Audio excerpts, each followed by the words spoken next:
Hello everyone, welcome back to Dayal book. तो कैसे आप लोग? आई होप आप सारे अच्छे होंगे और पढ़ाई कर रहे होंगे। जैसा कि आप लोगों को सभी को मालूम है कि बिहार लाइब्रेरियन की वैकेंसी आने वाली है, तो बिहार लाइब्रेरियन एग्ज़ाम से रिलेटेड आपका इम्पोर्टेंट आपका एक प्रैक्टिस सेट है। और इस वीडियो में जितने सारे जो क्वेश्चंस मैंने चूज़ किए, सारे क्वेश्चन किसी न किसी लाइब्रेरियन एग्ज़ाम में पूछे गए हैं, तो सारे ही क्वेश्चंस इंपॉर्टेंट हैं। तो आज से हम लोग इसका प्रैक्टिस सेट शुरू कर रहे हैं। तो इस वीडियो को अंत तक देखा करो। चैनल पे अगर नए तो सब्सक्राइब कर लो, दोस्तों के साथ शेयर भी कर लो। और आप लोगों को इस एग्ज़ाम से रिलेटेड अगर किसी प्रकार का डाउट हो तो आप ज़रूर कमेंट करके ही पूछ सकते हो। और पीडीएफ वगैरह चाहिए तो आप कमेंट भी कर सकते हो या अपना ईमेल आईडी वगैरह मेंशन कर सकते हो, ताकि मैं आप लोगों को इसको सेंड कर सकूं। तो शुरुआत करते हैं क्वेश्चन नंबर 1 से। क्वेश्चन नंबर 1 है, एक वर्ष में कितने दिन भारतीय राष्ट्रीय पुस्तकालय जो कोलकाता में है बंद रहता है? काफ़ी इंपॉर्टेंट क्वेश्चन है कि भारतीय राष्ट्रीय पुस्तकालय जो कोलकाता है एक साल में कितने दिन बंद रहता है। तो इस क्वेश्चन का जो करेक्ट आंसर आपका है सी। कहने का मतलब भारतीय राष्ट्रीय पुस्तकालय एक साल में 3 दिन बंद रहता है। और 3 दिन कौन कौन सा दिन बंद रहता है? एक बंद रहता है आपको 15 अगस्त को, सेकेंड आपका 26 जनवरी को, और एक बंद रहता है 2 अक्टूबर को। ओके, आगे बढ़ते हैं नेक्स्ट क्वेश्चन की तरफ, जो काफ़ी इंपॉर्टेंट क्वेश्चन है। लोटका का नियम संबंधित है। ये काफ़ी इंपॉर्टेंट क्वेश्चन है कि लोटका का जो नियम संबंधित है, इसके ऑप्शन आपका बी होगा, productivity of authors in terms of scientific papers. Next question है, क्वेश्चन नंबर 3 है, उच्च वेग जटिल और परिवर्तनशील डाटा की सबसे बड़ी मात्रा के रूप में कहा जाता है। तो इस क्वेश्चन को इसका ऑप्शन इसका ये हो जाएगा, बिग डाटा। उच्च वेग जटिल और परिवर्तनशील डाटा की बड़ी मात्रा के रूप में क्या कहा जाता है? उसको बोलते हैं बिग डाटा। और इस वीडियो में हम लोगों ने 100 टोटल क्वेश्चन लिए हैं, जो आपका काफ़ी क्वेश्चन लाइब्रेरी साइंस के ही क्वेश्चंस हैं। ओके, नेक्स्ट क्वेश्चन है जो काफ़ी इंपॉर्टेंट है। सोनी ने पहले ब्लू रे डिस्क यानी बीडी प्रोटोटाइप का अनावरण किया, और पहला प्रोटोटाइप प्लेयर 2003 में जापान ने जारी किया था। तो ये आपको बताना है कब किया था। तो इसका जो ऑप्शन होगा, ऑप्शन इसका ए, माफ़ कीजिएगा, इसका ऑप्शन आपका सी हो जाएगा, अक्टूबर 2000 को। नेक्स्ट क्वेश्चन, क्वेश्चन नंबर 5 है, ISO 26324 2012-22 इसके लिए एक मानक है। तो इसका जो करेक्ट आंसर हो जाएगा क्वेश्चन नंबर 5 का, option B, DOI। Okay, next question है जो काफ़ी इंपॉर्टेंट क्वेश्चन है। ISO 2108 2017 मानक से संबंधित है। तो इस क्वेश्चन का ऑप्शन नंबर बी करेक्ट है, इंटरनेशनल स्टैंडर्ड बुक नंबर। ये काफ़ी इंपॉर्टेंट क्वेश्चन है। ISBN, ये कभी कभी एग्जाम में पूछे जाते हैं। ISBN का जो पूरा नाम क्या है? तो इंटरनेशनल स्टैंडर्ड बुक नंबर। इसके बाद जो नेक्स्ट क्वेश्चन है, इनमें से क्या आगम निर्गम प्रणाली से संबंधित नहीं है? तो इस क्वेश्चन का करेक्ट ऑप्शन हो जाएगा डी नंबर, ट्रांजैक्शन स्लिप। यानी जो ट्रांजैक्शन जो स्लिप है, ये आपका आगम निर्गम प्रणाली से संबंधित नहीं है। इसके बाद जो नेक्स्ट क्वेश्चन है जो काफ़ी इंपॉर्टेंट क्वेश्चन है, सीसी में वन का प्रयोग एकता, ईश्वर, विश्व विकास के प्रथम आदि के लिए किसमें किया जाता है? तो इस क्वेश्चन का जो करेक्ट आंसर है 8 का, इसका ए नंबर हो जाएगा, सेमिनल मैनमोनिक। इसके बाद जो नेक्स्ट क्वेश्चन है, बाजरे की कृषि विषय के गठन के तरीके की पहचान करें। तो इस क्वेश्चन का ऑप्शन हो जाएगा 9 नंबर का डी नंबर, लैमिनेशन। इसके बाद क्वेश्चन नंबर 10 है, ज्ञान के ब्रह्मांड से इसकी व्युत्पत्ति के आधार पर बनने वाली क्रमिक विशेषताओं की व्याख्या को इस रूप में जाना जाता है। जिस रूप में जाना जाता है उसको बोलते हैं कैरेक्टरल एरे। काफ़ी इंपॉर्टेंट क्वेश्चन है। ज्ञान के ब्रह्मांड से इसकी व्युत्पत्ति के आधार पर बनने वाली क्रमिक विशेषताओं की व्याख्या किस रूप में जाना जाता है? Colorectal array. नेक्स्ट क्वेश्चन है, कोलोन वर्गीकरण के छठे संस्करण का तीसरा भाग क्या है? तो इस क्वेश्चन का जो करेक्ट आंसर है ये आपका C number, schedule and index. फिर से मैं रिपीट कर रहा हूँ, कोलोन वर्गीकरण के छठे संस्करण का तीसरा भाग क्या है? तो यह है आपका शेड्यूल इंडेक्स। नेक्स्ट क्वेश्चन है, विषय प्रविष्टि जो किसी वर्ग के नाम से लेकर उस वर्ग संख्या तक को संदर्भित करने को क्या कहलाती है? तो इस क्वेश्चन का ऑप्शन ए है क्लास इंडेक्स एंट्री। आगे बढ़ते हैं नेक्स्ट क्वेश्चन की तरफ, जो काफ़ी इंपॉर्टेंट क्वेश्चन है। Europe world of learning offline, माफ़ कीजिएगा, Europa world of learning online तक पहुंचने का लाइसेंस निम्न में से किसके माध्यम से उपलब्ध कराया जा रहा है? तो इस क्वेश्चन का ऑप्शन ए है Routledge, Taylor and Francis. Next question है क्वेश्चन नंबर 14। निस्कियर भारत द्वारा प्रकाशित annals of library and information studies की आवधिकता क्या है? काफ़ी इंपॉर्टेंट क्वेश्चन है। निस्कियर भारत द्वारा प्रकाशित annals of library and information study की आवधिकता क्या है? तो इस क्वेश्चन का जो करेक्ट आंसर हो जाएगा C number, quarterly. Next question है आपका 15 नंबर। इंफॉर्मेशन प्रोफेशनल इनमें से किसकी मासिक पत्रिका है? काफ़ी इंपॉर्टेंट क्वेश्चन है। इंफॉर्मेशन प्रोफेशनल इनमें से किसकी मासिक पत्रिका है? तो इस क्वेश्चन का करेक्ट ऑप्शन हो जाएगा आपका C number, chartered institute of library and information professionals. इसका ऑप्शन नंबर सी करेक्ट है। नेक्स्ट क्वेश्चन है, सूचना और ज्ञान को निम्नलिखित में से तरीके से किसने विभेदित किया है? तो इसका जो करेक्ट आंसर हो जाएगा आपका 16 का होगा C number, SG Bischoff and DPLA। Question number आपका 17। पुस्तक आगम निर्गम प्रणाली से संबंधित है। तो इस क्वेश्चन का आपका 17 नंबर का बी नंबर हो जाएगा, इसको आप लोग मैच कर लोगे। इसके बाद 18 नंबर में पढ़ रहा हूँ, रिप्रोग्राफी में नियुक्त सिल्वर हाईलाइट प्रक्रिया को निम्नलिखित से पहचानें। तो क्वेश्चन नंबर 18 का जो आंसर है आपका C number, first, third and fourth are correct. इसके बाद नेक्स्ट क्वेश्चन नंबर 19 है, एस्कोनुल के अनुसार साक्षरता के 7 स्तंभ निम्नलिखित में से सूचना साक्षरता के स्तंभ में हैं।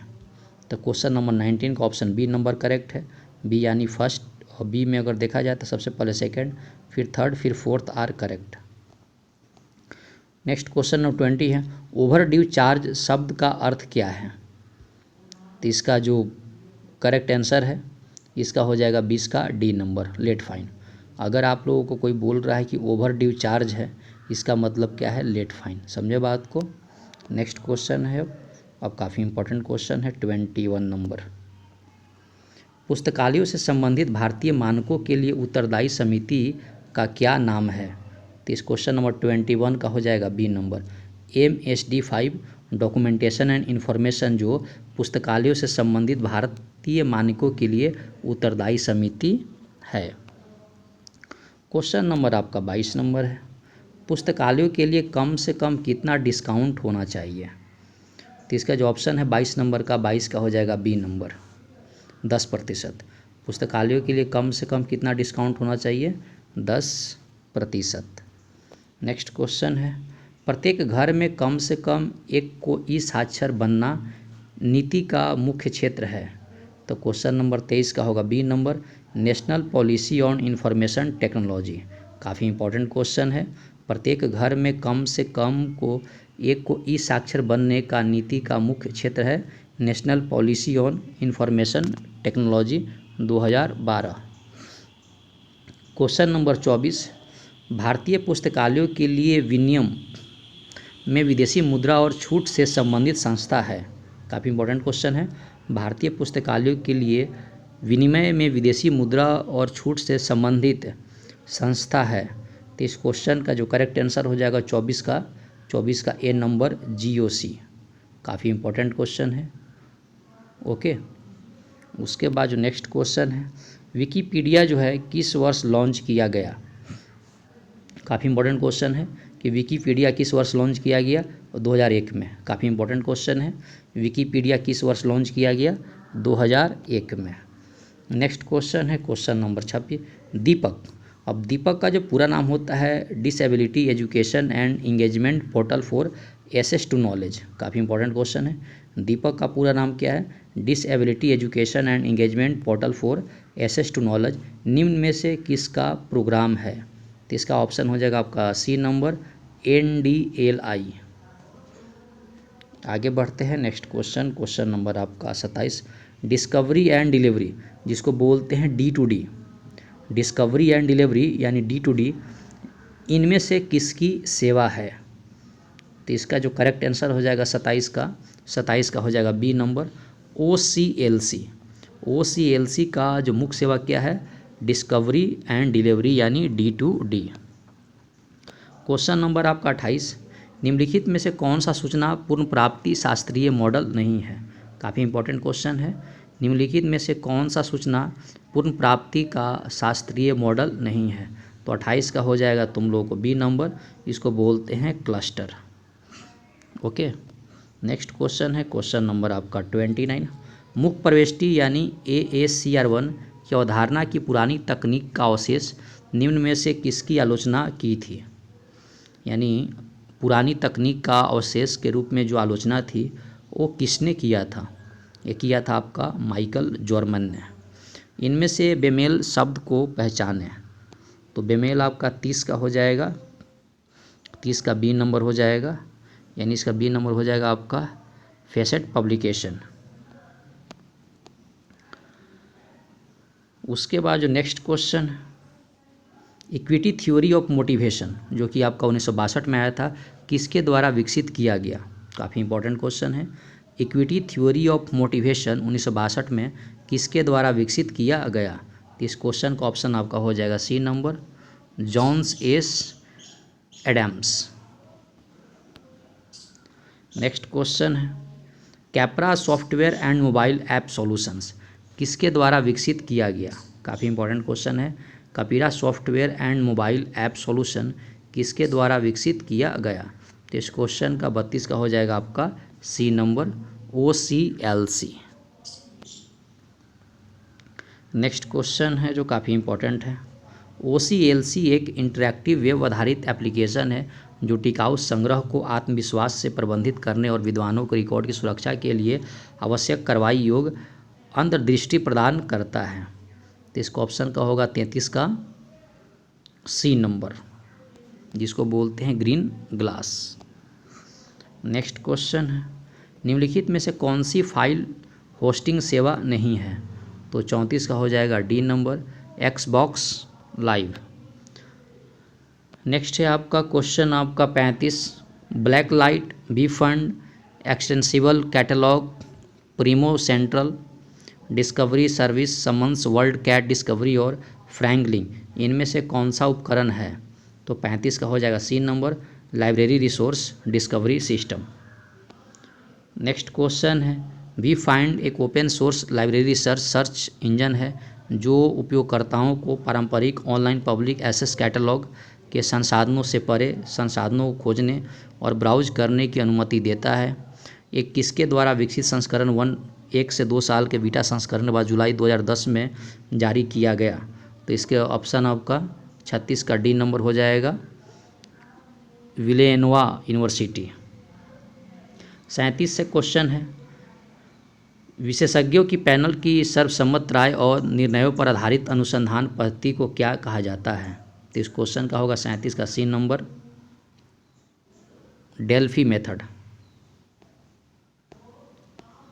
इसके बाद नेक्स्ट क्वेश्चन है क्वेश्चन नंबर 38, एक संभावना जो किसी घटना से घटित होने से जुड़ी नहीं है उनके बीच की संख्याओं के रूप में व्यक्त किया जाता है। तो इस क्वेश्चन का जो करेक्ट आंसर हो जाएगा 38 का डी नंबर 01। काफ़ी इंपॉर्टेंट क्वेश्चन है।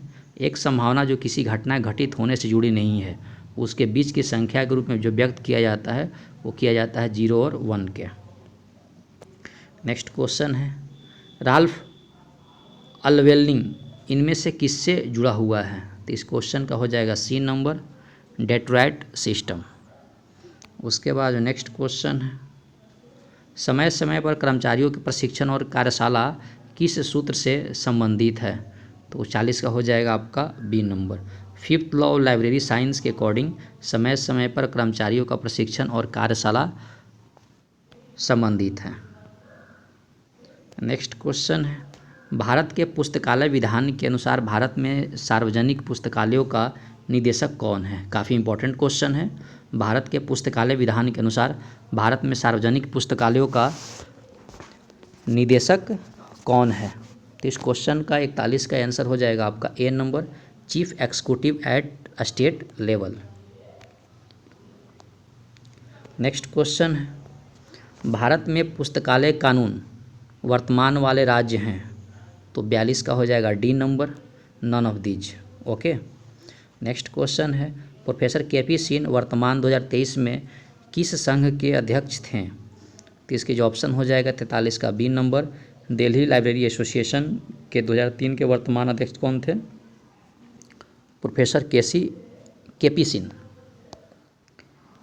नेक्स्ट क्वेश्चन है, भारत में पुस्तक सप्ताह किस वर्ष, माफ़ कीजिएगा, भारत में पुस्तक सप्ताह किस माह मनाया जाता है? तो ये मनाया जाता है आपका 44 का कौन सा होगा, बी नवंबर में। ये मनाया जाता है 14 नवंबर से आपका 20 नवंबर के बीच में। भारत में पुस्तकालय विज्ञान की शिक्षा कब शुरू हुई थी? तो आपका शुरू हुआ था 45 का बी नंबर, बड़ौदा आपका 1910 में, है ना। ये काफ़ी इंपॉर्टेंट क्वेश्चन है कि भारत में पुस्तकालय विज्ञान की शिक्षा शुरू हुई थी 1910 में बड़ौदा से। नेक्स्ट क्वेश्चन है 46 में, अमेरिकन लाइब्रेरी एसोसिएशन यानी ALA ने किताबों को पढ़ने के प्रति प्रेम को बढ़ावा देने के लिए किस अवार्ड की स्थापना की? तो इसके जो ऑप्शन ए है क्लैरेंस डे अवार्ड। इसके बाद जो नेक्स्ट क्वेश्चन है, ISBN में ग्रुप आइडेंटिफायर कितने अंकों तक हो सकता है? ये काफ़ी इंपॉर्टेंट क्वेश्चन है। तो 47 का हो जाएगा डी नंबर, 1 to 5 डिजिट। काफ़ी इंपॉर्टेंट क्वेश्चन है। ISBN में ग्रुप आइडेंटिफायर कितने अंकों तक हो सकता है? तो 1 से 5। और ISBN में पब्लिशर आइडेंटिफायर कितने अंकों तक हो सकता है? तो 48 का हो जाएगा आपका ये नंबर, 7 अंकों तक। समझे बात को। इसके बाद जो नेक्स्ट क्वेश्चन है, पुस्तकालय विज्ञान में डिप्लोमा को स्नातक डिग्री में परिवर्तित करने वाला पहला भारतीय विश्वविद्यालय कौन था? काफ़ी इंपॉर्टेंट क्वेश्चन है। पुस्तकालय विज्ञान में डिप्लोमा से स्नातक डिग्री परिवर्तित करने वाला पहला भारतीय विश्वविद्यालय कौन था? तो इस क्वेश्चन का ऑप्शन नंबर सी, अलीगढ़ जो मुस्लिम यूनिवर्सिटी थी वो डिप्लोमा किस में कन्वर्ट करती थी? आपका स्नातक डिग्री में। नेक्स्ट क्वेश्चन है, एक निश्चित अवधि में विभिन्न स्रोत से सूचना का संग्रह और सेवा प्रदान करना जो सिर्फ संदर्भ स्रोत से प्रदान नहीं की जा सकती है, क्या कहलाती है? काफ़ी इंपॉर्टेंट क्वेश्चन है। ऑप्शन ए है long range reference service. Next question है क्वेश्चन नंबर आपका 51, किसी शोध पत्रिका में प्रकाशित आलेख को माना जाता है? काफ़ी इंपॉर्टेंट क्वेश्चन है। तो इसका ए नंबर हो जाएगा प्राइमरी सोर्सेस, यानी किसी शोध पत्रिका में जो प्रकाशित जो आलेख है उसको क्या माना जाता है? Primary source. Next question, library assistant और अटेंडेंट कर्मचारियों को किस श्रेणी में रखा जाता है? लाइब्रेरी असिस्टेंट्स और अटेंडेंट कर्मचारियों को किस श्रेणी में रखा जाता है? तो ऑप्शन इसका बी है, नॉन प्रोफेशनल। नेक्स्ट क्वेश्चन, निम्नलिखित में से कौन सी पुस्तकालय में पेशेवर कर्मचारियों को प्रशिक्षित करने के लिए एक तकनीक है? काफ़ी इंपॉर्टेंट क्वेश्चन है। निम्नलिखित में से कौन से पुस्तकालयों में जो पेशेवर कर्मचारियों को प्रशिक्षित करने का एक तकनीक है? तो इसको बोलते हैं जॉब रोटेशन। यानी जॉब रोटेशन से क्या होता है कि जो पेशेवर जो कर्मचारी हैं उनको क्या करते हैं? ट्रेंड करते हैं, and that is called job rotation.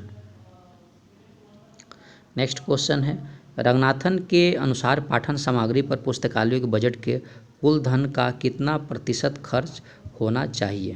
तो इस क्वेश्चन का सी नंबर है आपका 40%। काफ़ी इंपॉर्टेंट क्वेश्चन है। रंगनाथन के अनुसार पठन सामग्री पर पुस्तकालय बजट का कुल कितना खर्च होना चाहिए? 40%। इनमें से क्वेश्चन नंबर 55, इनमें से कौन सा प्रबंधन कार्य से जुड़ा नहीं है? तो आपका 55 नंबर का जो करेक्ट आंसर है आपका D number, all of these, यानी performance analysis, cost benefit analysis and budget. अब क्वेश्चन नंबर आपका 56 है, किस कंपनी के लिए PPBS को पहली बार 1961 में रॉबर्ट मैकनामारा द्वारा पेश किया गया था? तो 56 का हो जाएगा C number, Rand corporation. PERT का अर्थ है, काफ़ी इंपॉर्टेंट क्वेश्चन है। PERT का अर्थ है, तो इसका ए नंबर हो जाएगा, प्रोग्राम इवैल्यूएशन रिव्यू टेक्निक। काफ़ी इंपॉर्टेंट क्वेश्चन है। PERT का पूरा नाम क्या है? Programme evaluation review technique. 58 number में शून्य आधारित बजट टेक्निक पहली बार किस वर्ष तैयार किया गया था? तो 58 का है आपका सी नंबर, 1970। यानी 1970 में शून्य आधारित बजट तकनीक तैयार किया गया था। नेक्स्ट क्वेश्चन है आपका 59। इंडमेड परियोजना एक पहल है। इंडमेड परियोजना एक पहल है, तो ऑप्शन डी है NIC ICMR। 60 में किसी लाइब्रेरी का सिस्टम विश्लेषण किसके लिए किया जाता है? किसी लाइब्रेरी का सिस्टम विश्लेषण किसके लिए किया जाता है? तो इसमें ऑल ऑफ दीज, यानी अगर बात करें अगर लाइब्रेरी विश्लेषण का, तो डेवलपमेंट ऑफ लाइब्रेरी रूटीन्स होता है, improvement of the function and service, and evaluating the performance. उसके बाद 61, रंगनाथन के अनुसार सूचना स्रोत के वर्गीकरण में थीसिस एक उदाहरण है। तो 61 का हो जाएगा आप लोगों को डी नंबर, माफ़ कीजिएगा डी, कन्वेंशनल डॉक्यूमेंट। यानी जो कन्वेंशनल जो डॉक्यूमेंट है रंगनाथन के अनुसार सूचना स्रोत के वर्गीकरण में थीसिस का एक उदाहरण है। नेक्स्ट है आपका 62 नंबर में, live learn x mobile app किसकी पहल है? लिव लर्न एक्स जो मोबाइल ऐप है वो किसकी पहल है? तो ये आपका ऑप्शन नंबर सी हो जाएगा, ALA का। अकादमिक पुस्तकालयों के लिए UGC से अनुदान मांगा जाता है। समझे बात को? अकादमिक पुस्तकालयों के लिए UGC से अनुमान मांगा जाता है। तो 63 का होगा बी नंबर आपका, जिसको बोलते हैं प्लान ग्रांट। यानी प्लान ग्रांट के अकॉर्डिंग जो अकादमिक जो पुस्तकालय हैं UGC से अपना अनुदान मांगता है। 64 नंबर में है, वर्गीकृत सूची के मुख्य प्रविष्टि की व्यवस्था है। तो 64 का हो जाएगा आपका C number, by a classification scheme. उसके बाद जो नेक्स्ट क्वेश्चन है 65, अनुक्रमणिका पत्रिकाएं हमें उपलब्ध कराती हैं। 65 नंबर में अनुक्रमणिका पत्रिकाएं हमें उपलब्ध कराती हैं। तो 65 का होगा D number, whole bibliographical description of articles. उसके बाद जो क्वेश्चन नंबर आपका 66 है, NPTEL जिसको बोलते हैं national programme on technology enhanced learning, IITs और IAC में एक संयुक्त उद्यम है जो भारत सरकार के शिक्षा मंत्रालय यानी MOE द्वारा वित्त पोषित है, जिसके किस वर्ष लॉन्च किया गया था? तो 66 का हो जाएगा आपका सी नंबर, 2003। भारतीय राष्ट्रीय ग्रंथ सूची का नाम है, काफ़ी इंपॉर्टेंट क्वेश्चन है। भारतीय राष्ट्रीय ग्रंथ सूची का नाम है, तो 67 का होगा C number, Indian national bibliography. यानी भारतीय राष्ट्रीय जो संघ सूची है उसका नाम क्या है? Indian national bibliography. 68 क्या है? फिल इन द ब्लैंक्स है, एक ऑनलाइन शिक्षण मंच है जहां प्रक्रिया में नियमित अंतराल पर सामग्री और आत्म मूल्यांकन के रूप में पूर्व रिकॉर्ड किए गए व्याख्यान संसाधन, वीडियो सामग्री, व्याख्यान नोट्स, असाइनमेंट और क्विज का उपयोग शामिल है। तो इसको 68 का जो करेक्ट आंसर हो जाएगा आपका सी नंबर, उसको बोलते हैं आपका MOOC, MOOC। Next question, MOOC का पूरा नाम क्या है? तो इसका जो ऑप्शन आपका हो जाएगा आपका D number, massive open online courses. अगर क्वेश्चन आ जाए कि MOOC का पूरा नाम क्या है, तो इसका ऑप्शन नंबर डी हो जाएगा, massive open online courses. Next question है, वे स्रोत जो मुख्यतः मुद्रित रूप में उपलब्ध होते हैं कौन सा सूत्र कहलाते हैं? तो 70 का हो जाएगा आपका बी नंबर, डॉक्यूमेंट्री। यानी कहने का मतलब डॉक्यूमेंट्री वो आपका रिसोर्स होते हैं जो मुख्यतः मुद्रित रूप से उपलब्ध होते हैं। पुस्तक पर लेबल चिपकाने का कार्य किस पुस्तकालय विभाग द्वारा किया जाता है? काफ़ी इंपॉर्टेंट क्वेश्चन है। पुस्तक पर लेबल चिपकाने का कार्य किस पुस्तकालय विभाग द्वारा किया जाता है? तो इस क्वेश्चन का ऑप्शन नंबर हो जाएगा आपका सी नंबर, इसको बोलते हैं टेक्निकल सेक्शन। डेटाबेस एक संग्रह है, तो डेटाबेस संग्रह किसका है? तो आपका क्वेश्चन नंबर 72 का, तो 72 का ए नंबर है records in machine readable form. समझे बात को? कोई बोले कि डेटा क्या है, तो आपका एक आपका records in machine readable form, यानी ऑप्शन नंबर ए करेक्ट है। क्वेश्चन नंबर 73, ई बुक्स का मतलब क्या है? काफ़ी इंपॉर्टेंट क्वेश्चन है, कई बार आप लोग पढ़े हैं कि ई बुक्स क्या होता है। तो ई बुक्स का मतलब होता है आपका 73 का आपका B, any book available in electronic form. Any book available in electronic form, जिसको बोलते हैं ई बुक्स। इसके बाद जो नेक्स्ट क्वेश्चन है 74, वर्गीकरण की किस योजना में संख्या 999 मुक्त अलौकिक विषय है? तो 74 का सी नंबर हो जाएगा बोथ ए एंड बी, यानी जो आपका जो अलौकिक विषय है इसको बोलते हैं क्लोन क्लासिफिकेशन, और बी है डेविड डेसिमल क्लासिफिकेशन। एक शीर्षक जो मांगे गए विषय के लिए सिर्फ आंशिक रूप से प्रासंगिक है, तो इसका जो ऑप्शन हो जाएगा ऑप्शन नंबर आपका B, penumbral subject. Question number आपका 76 है। कैटलॉग कोड जो 3 स्तर पर विवरण प्रदान करता है वह है? ये कैटलॉग कोड जो 3 स्तर पर विवरण प्रदान करता है उसको बोलते हैं आपका AACR सेकंड। क्वेश्चन नंबर आपका 77 है। निम्नलिखित में से किस कोड को विषय के लिए पूर्ण संहिताकरण माना गया था? तो 77 का हो जाएगा आपका सी नंबर, रंगनाथन कोड। भौगोलिक संस्थानों से संबंधित पुस्तकों की एक सूची है।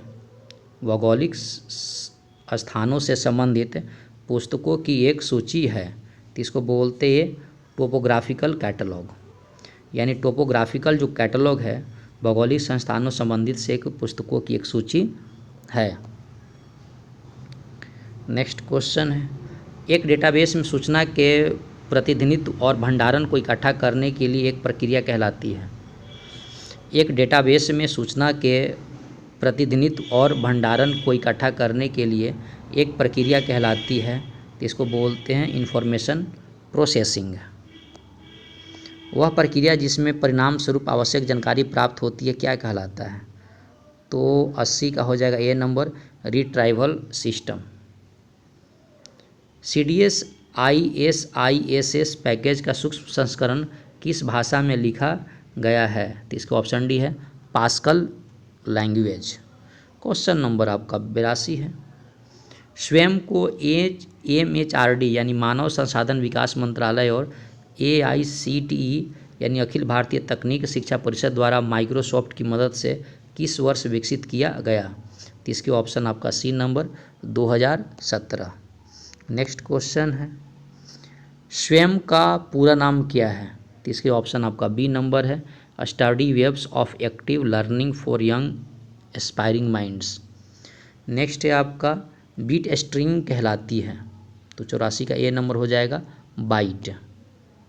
85 है, स्वयं प्रभा DTH चैनलों का एक समूह है जो सप्ताह के 7 दिन के 24 घंटे गुणवत्तापूर्ण शैक्षिक कार्यक्रम प्रसारित करने के लिए समर्पित है, जो GSET 15 पूरा लॉन्च करके संचालित होता है। किस वर्ष लॉन्च किया गया था? तो 85 का बी नंबर हो जाएगा 2017। नेक्स्ट क्वेश्चन है, किस तरह के पुस्तकालयों में उपयोगकर्ताओं की सर्वेक्षण के सबसे अधिक उपयोगी होता है? तो 86 का बी नंबर हो जाएगा पब्लिक लाइब्रेरी। नेक्स्ट क्वेश्चन है, निम्नलिखित में से कौन सा व्यक्ति पुस्तकालय उपयोगिताओं की शिक्षा से संबंधित है? तो 87 का आपका बी नंबर हो जाएगा P कैनैप। नेक्स्ट क्वेश्चन है, पाठकों की दीक्षा का अर्थ क्या है? तो इसके जो ऑप्शन है ए नंबर ओरिएंटेशन। मिस्र के राजा को अपने पुस्तकालय को आत्माओं के लिए उपचार का स्थान कहा था, तो इसको 89 का हो जाएगा सी नंबर, यानी एवनेस। 89 का सी नंबर करेक्ट है। नेक्स्ट क्वेश्चन है, ओपन एक्सेस सिस्टम भी सबसे पहले किसके द्वारा शुरू किया गया था? तो 90 का हो जाएगा बी नंबर, ब्रिटिश म्यूजियम। काफ़ी इंपॉर्टेंट क्वेश्चन है, ब्रिटिश म्यूजियम जो सबसे पहले ओपन एक्सेस सिस्टम बनाया था। नेक्स्ट क्वेश्चन 91 है, कार्डेक्स में कितने ट्रे और कार्ड होल्डर्स होते हैं? तो 91 का सी नंबर 7 ट्रे और आपका 504 कार्ड होल्डर होते हैं। 92 में है तो आप लोगों का निम्नलिखित में से कौन सी सेवा है जो किसी विशिष्ट उपयोगकर्ताओं के लिए सबसे उपयुक्त दस्तावेजों की पहचान करने के लिए उपयोगी है? तो ये आपका C number selective dissemination of information. Next है आपका शोधकर्ता हैं, तो शोधकर्ता क्या है? Both consumers and generators of informations. Next question है भारत में ISBN प्रदान करने वाला ऑफिस कोलकाता में किस वर्ष स्थापित किया गया था? तो सी नंबर 1985। सृजित कार्य पर स्वामित्व का दावा करने का लेखक का अधिकार है? तो 95 का B number intellectual property right. Next question है भारतीय पुस्तकालय विज्ञान का जो सार प्रकाशित किया गया, तो 96 का हो जाएगा आपको डी नंबर। किस तरह के पुस्तकालय को विकसित करने के लिए राजा मोहन राय ने लाइब्रेरी फाउंडेशन RRRLF की स्थापना की? तो ये आपका 97 का हो जाएगा डी नंबर पब्लिक लाइब्रेरीज। इसका मतलब जो राजा मोहन राय जो लाइब्रेरी फाउंडेशन है पब्लिक लिखी गई थी। 98 का है इनमें से कौन सा मेल नहीं है? तो ये आपका 98 का हो जाएगा आप लोगों को ए नंबर। 99 में क्वेश्चन क्या है पुस्तकालयों के बीच में संसाधनों का आदान प्रदान मूल रूप से किस रूप में जाना जाता है? तो इसको बोलते हैं 99 का बी नंबर हो जाएगा लाइब्रेरी कॉपरेशन। यानी पुस्तकालयों के बीच जो संसाधनों का आदान प्रदान होता है उसको लाइब्रेरी कॉपरेशन बोलते हैं। ग्रोन द्वारा सूचना स्रोतों को 3 भागों में किस वर्ष से विभाजित किया गया था? तो 100 का होगा सी नंबर 1982 में। काफ़ी इंपॉर्टेंट क्वेश्चन है कि 1982 में ग्रोन द्वारा सूचना स्रोत को 3 भागों में विभाजित किया गया। तो दोस्तों इस वीडियो में हम लोगों ने कवर किए हैं लाइब्रेरियन एग्ज़ाम का सेट 1। और सेट 1 में देखो जितने सारे क्वेश्चंस हैं जो बिहार लाइब्रेरियन एग्ज़ाम के लिए काफ़ी इंपॉर्टेंट है। तो ये जो वीडियो है दोस्तों साथ शेयर करो, लाइक करो, और इस वीडियो को बार बार देखने के बाद क्या होगा कि आप लोग कंसेप्ट बिल्डअप कर जाएंगे और अच्छे क्वेश्चंस का आप लोगों को एक प्रैक्टिस हो जाएगा। ठीक है, तो आप लोग पढ़ाई करते रहें। All the very best. Thank you.